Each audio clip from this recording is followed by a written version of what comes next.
The chart was already in her hand. Amara had pulled it 30 seconds before he even walked through the doors. That was how she worked. Always one step ahead. Always prepared. Always ready. She had been a nurse at Creston Heights Medical Center for 6 years, and in those 6 years, she had learned one thing above everything else. In this building, you did not get second chances. You either knew what you were doing, or you got out of the way. The emergency room that night was the kind of busy that had no name. Bay 4 had a construction worker with a collapsed lung. Bay 7 had a mother coding while her teenage daughter screamed in the waiting room. Bay 2 had a knife wound that kept reopening every time the patient tried to sit up. Amara had managed all three in the last 40 minutes without raising her voice once. She was walking toward Bay 9 when she heard the doors slam open behind her. She did not need to turn around to know who it was. Dr. Leon Park had a walk that announced him before his mouth did. Heavy. Deliberate. The walk of a man who had never once in his life considered moving out of someone else's way. He was the chief surgeon at Creston Heights. Decorated. Published. Donated a wing to this very hospital 8 years ago, and had never once let anyone forget it. "Where is the Anderson file?" he said. His voice cut through the noise of the ER like a blade through paper. Amara turned around. "Right here, Dr. Park. I just pulled it." She held it out toward him. He looked at the chart. Then he looked at her. Then he looked at the chart again like it had personally offended him. "I asked for it 10 minutes ago." "With respect," Amara said evenly, "you walked in 30 seconds ago." Something moved across his face. Not embarrassment. Never embarrassment with a man like Leon Park. It was something colder than that. Something that had been waiting for a reason. He stepped toward her. What happened next took less than 3 seconds. He reached out, grabbed a fistful of her locks, and yanked her head backward. The chart dropped. The ER went completely silent. The beeping machines kept going. The monitors kept scrolling. But every human being in that room, nurses, orderlies, 2 junior doctors, a patient being wheeled past on a gurney, every single one of them froze. Amara did not scream. She did not cry. She steadied her feet on the floor, straightened her neck, and turned to look at him with eyes that held 6 years of swallowed silence. "The chart," he said, "is on the floor." He walked away. For 3 full seconds nobody moved. Then Amara bent down, picked up the chart, placed it on the nearest surface, and walked calmly to the supply room at the end of the corridor. She closed the door behind her. She stood in the dark among the boxes of latex gloves and saline bags, and she pressed both hands flat against the wall. Her hands were shaking. In the corridor outside Bay 3, a man in a dark suit stood very still. He had been at Creston Heights for 2 days as part of a private infrastructure review. He had no reason to be in the ER at this hour. He had been passing through. Jae Won Oh watched the supply room door close. He did not move for a long moment. His jaw was tight. His eyes stayed on that door. Then he took out his phone and made a call. "Push my morning meeting," he said quietly. "I need a few hours." The next morning Amara arrived at work at 6:45, as she always did. She changed into her scrubs, tied up her locks, and was halfway to the floor when Dr. Claire Yun from HR appeared at the end of the hallway with an expression Amara had never seen on her face before. It was the expression of someone delivering news they did not choose. "Amara," she said, "can we talk in my office?" The incident report was already printed. It was sitting on the desk between them like something that had been prepared in advance, because it had. Amara read it once. Then she read it again. Nurse Amara Osei. Insubordination. Failure to comply with a direct instruction from senior medical staff. Disruptive conduct in a clinical setting. She looked up slowly. "He grabbed my hair, Claire." Dr. Claire Yun looked at her hands. "Amara, I want you to know that He grabbed my hair and yanked it in front of the entire ER. There were at least 9 witnesses. The hospital takes all allegations seriously, and this is not an allegation."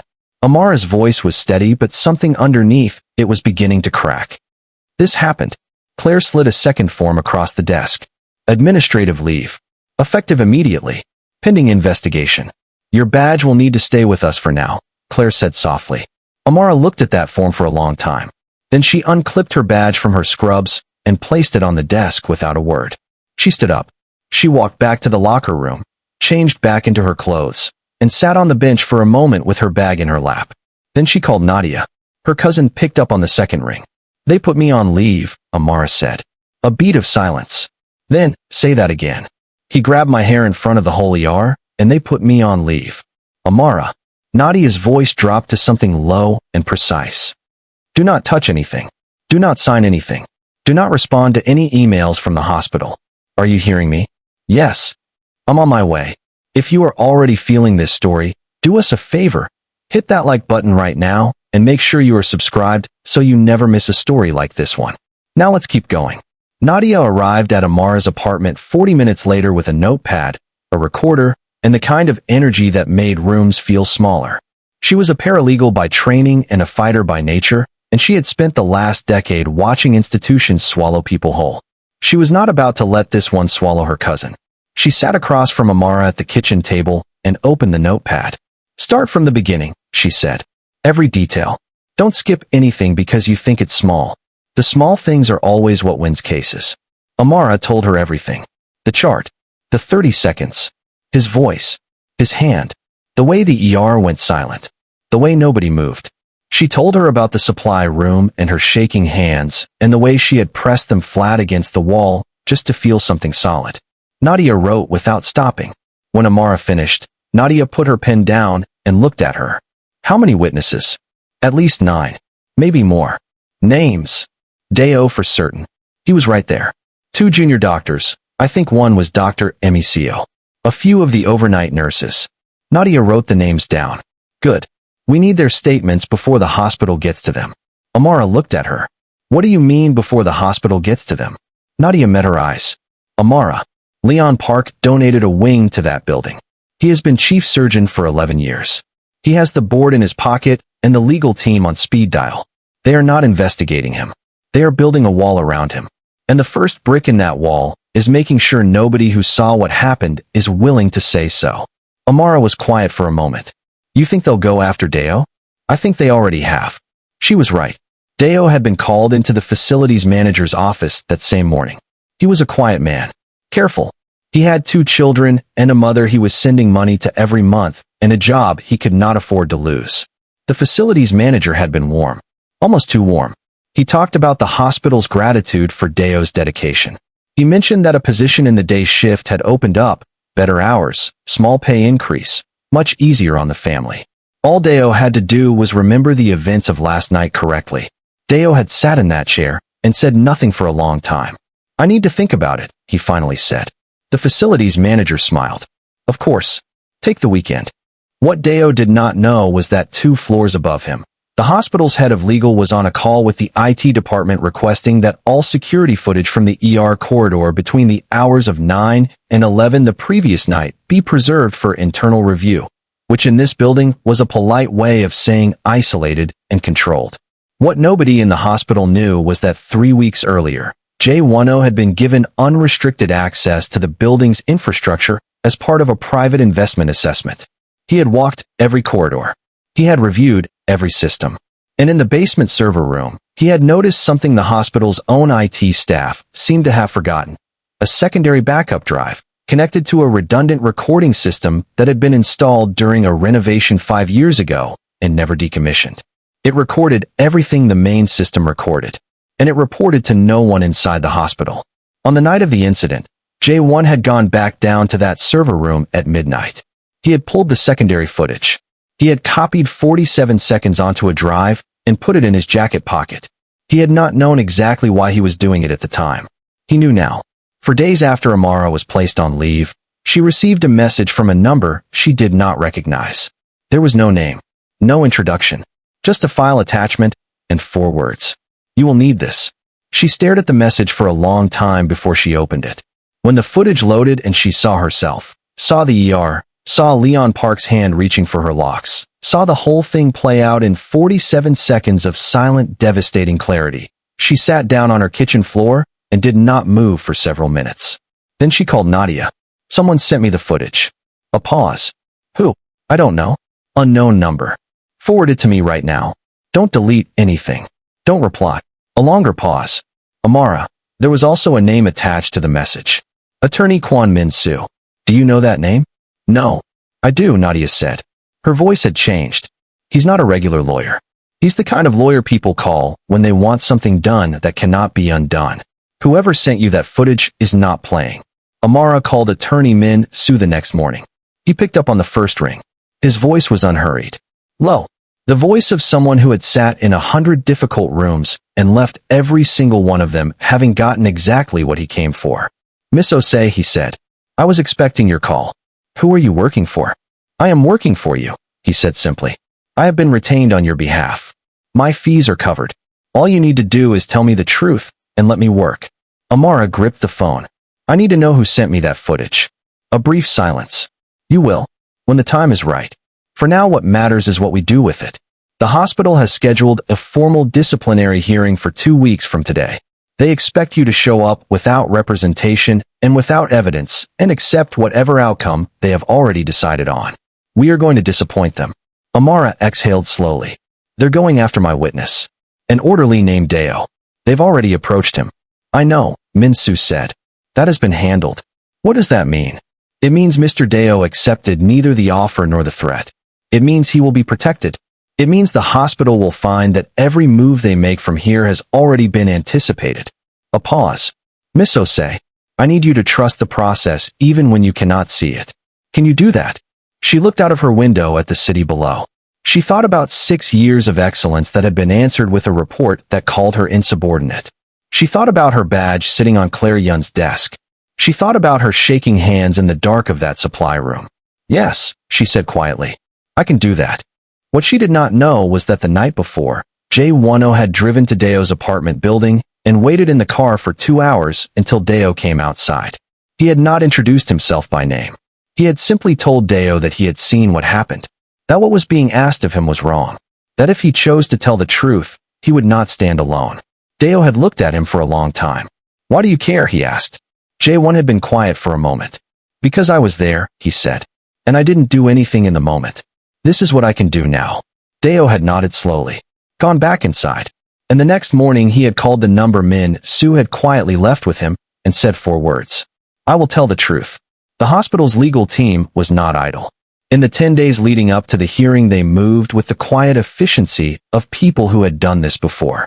They pulled Amara's employment records going back 6 years looking for anything, a late arrival, a complaint, a performance note, anything that could be shaped into a pattern.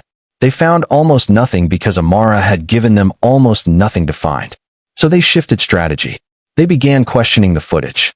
In a letter sent to attorney Min-soo 3 days before the hearing, the hospital's head of legal raised concerns about the chain of custody of the video file. Where had it come from? How had it been obtained? Whether it had been altered? Whether its source could even be verified? The letter was 4 pages long, and every page was designed to do one thing. Make the footage feel unreliable before it ever played in a room. Min-soo read the letter once, set it down, and dictated a 2-paragraph response that essentially said, try harder. But Amara did not know about the letter when she read it. Nadia had forwarded it to her that evening, and she had sat at her kitchen table reading it 3 times while her food went cold beside her. She called Min-soo.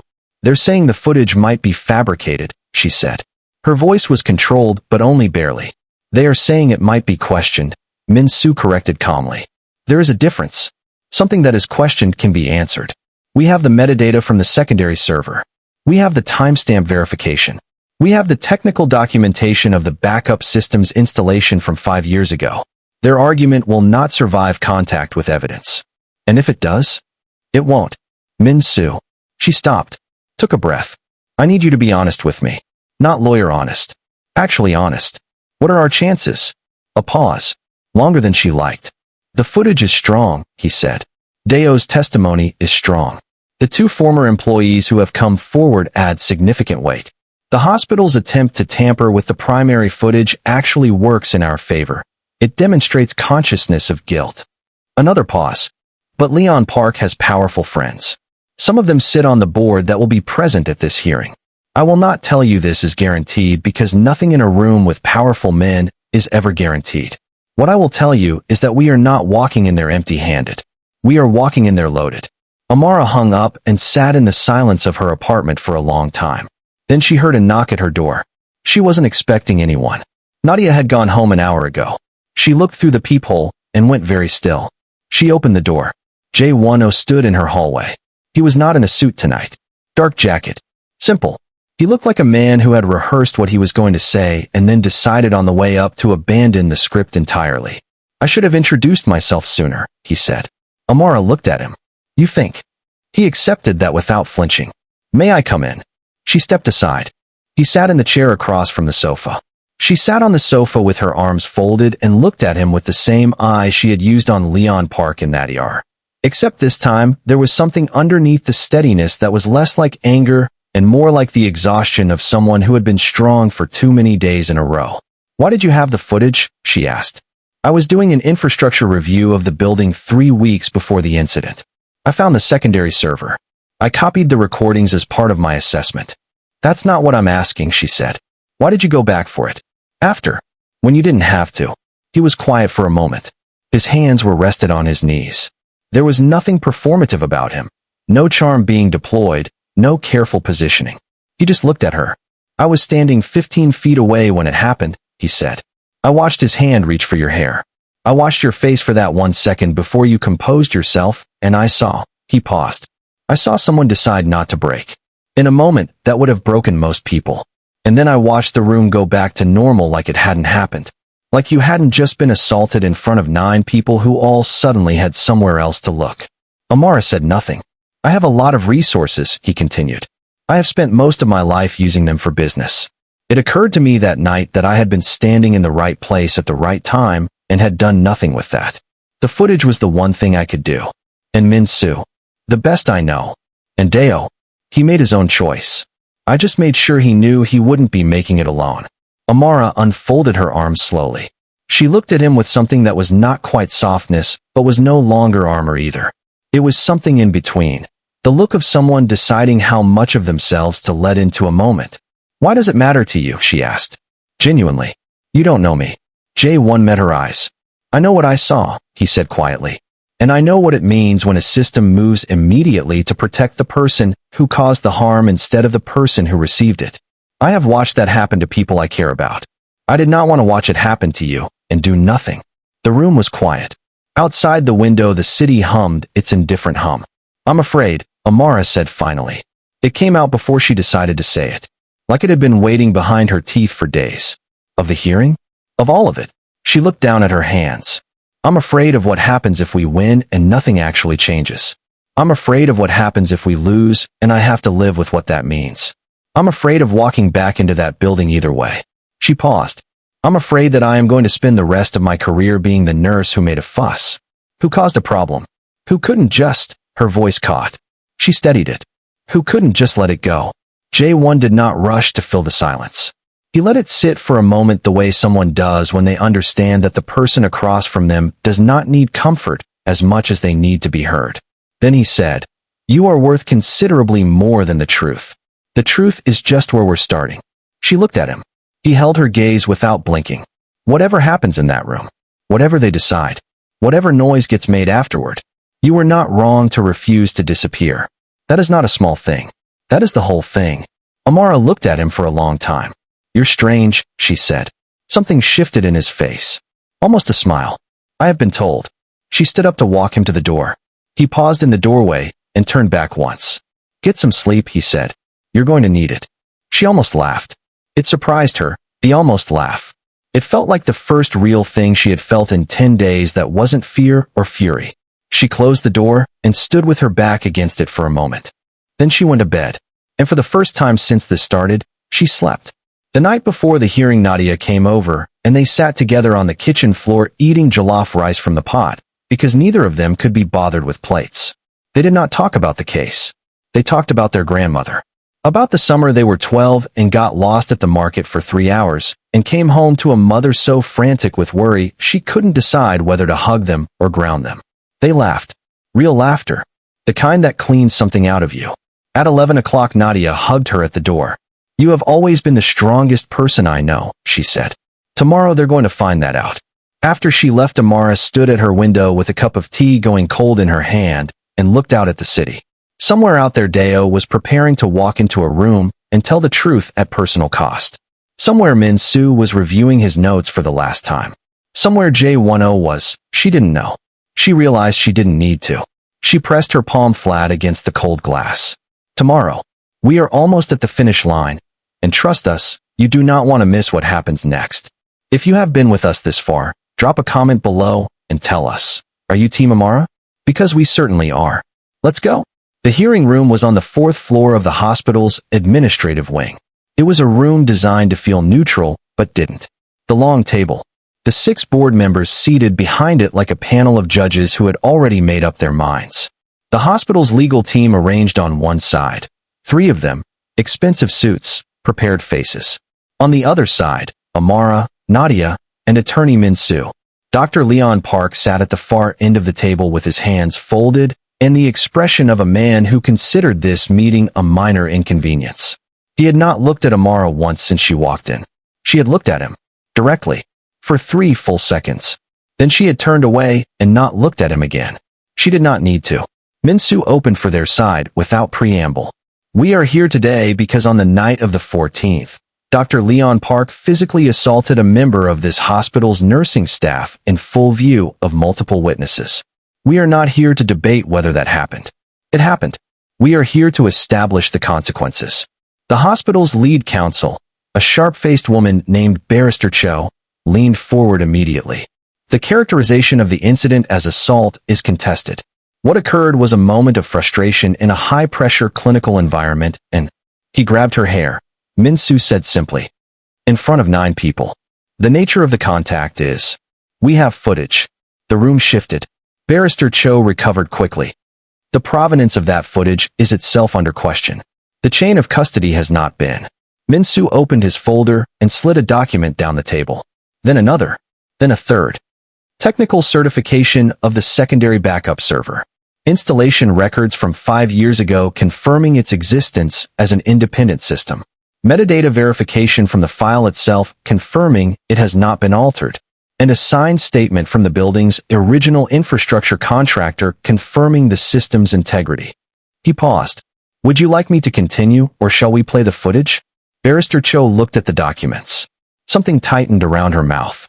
Play the footage, said one of the board members quietly. They played the footage. 47 seconds. The room watched in complete silence. Even Leon Park's expression changed. Not to remorse. Never to remorse. But to something calculated and recalibrating. When it ended, nobody spoke for a moment.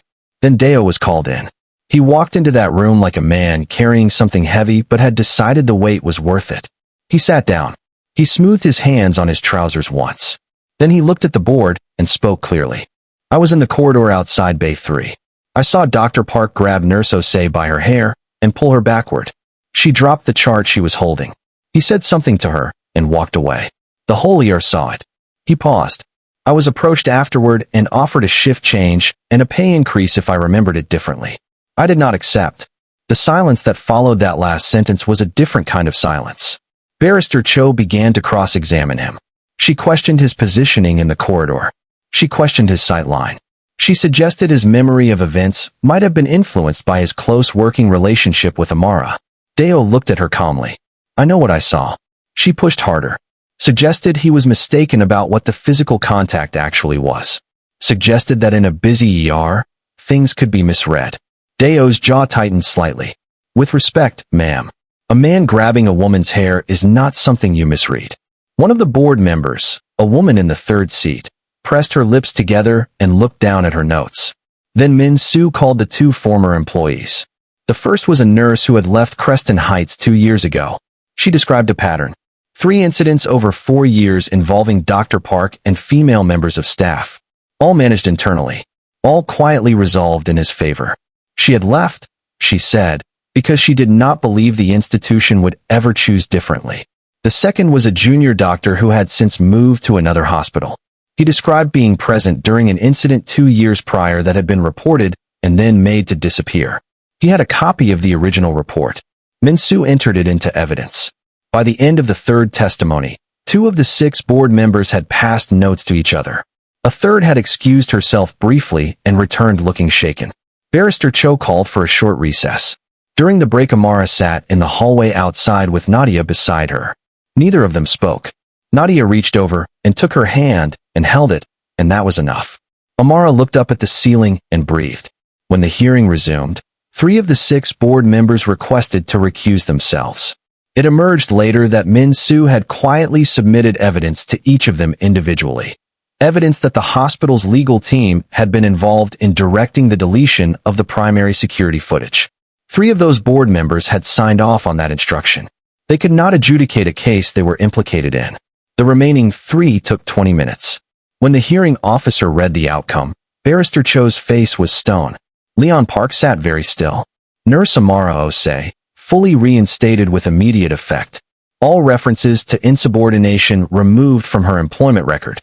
Dr. Leon Park, suspended pending license review, minimum 2 years.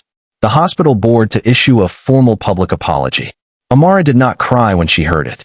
She sat completely still and felt something move through her chest that had no name. Not quite relief. Not quite joy. Something older and quieter than both of those things. Something that felt like 6 years of keeping herself upright finally being told it had been worth it. Nadia cried enough for both of them. Outside the room, Nadia pulled her into a hug so fierce, it almost knocked them both over. "I told you," she kept saying. "I told you. I told you." Min-soo shook Amara's hand. "It was a privilege," he said simply. Then he gathered his folders and left the way he had arrived. Efficient, unhurried, complete. The story reached the media by that evening. By the next morning, Amara's name was everywhere. Interview requests. Support messages. Nurses from hospitals across the country sharing their own stories in the comments of posts about hers. The conversation got loud and wide and complicated the way these conversations always do. Amara did not give interviews. She went back to work. Same corridor. Same ER. Same controlled chaos that asked everything of her every single night. She walked through those doors on her first morning back, and every head turned. Nobody said anything. Then Deo, who was standing near Bay 2 with a clipboard, looked up and nodded at her once. She nodded back. And that was that. 3 months later, Jae Won Oh showed up at her apartment again. This time she had been expecting him. She had cooked. They sat at her kitchen table and ate and talked for 3 hours about things that had nothing to do with hospitals or hearings or footage or legal teams. They talked about her grandmother's jollof recipe and his mother's obsession with dramas and the cities they had both lived in and the ones they still wanted to see. He stayed until midnight. At the door he turned to her and said, "I would like to do this again." She looked at him. "You could have led with that 6 months ago. You would have said no 6 months ago." She considered that. "Probably," she admitted. He almost smiled. "So, again, she said. 6 months after that they married quietly in a small ceremony. Nadia cried again. Min-soo attended and shook exactly 3 hands and left before the cake was cut. The city outside the windows did not know or care, and that was exactly how Amara wanted it. On the way home that night, she leaned her head against Jae Won's shoulder in the back of the car and said softly, "This all started because someone pulled my hair." He was quiet for a moment. His hand found hers in the dark. "No," he said. "It started because you didn't let them win." She closed her eyes. Outside, the city moved and breathed and carried its thousands of quiet battles forward into the night. And inside that car, just for a moment, everything was still. And that is the end of Amara's story. If this moved you, if you felt every single moment of her fight, then you already know what to do. Hit that like button, leave a comment telling us what part hit you the hardest, and subscribe so you never miss a story from this channel. We pour everything into these stories for you. Share this with someone who needs to hear it today. We will see you in the next one.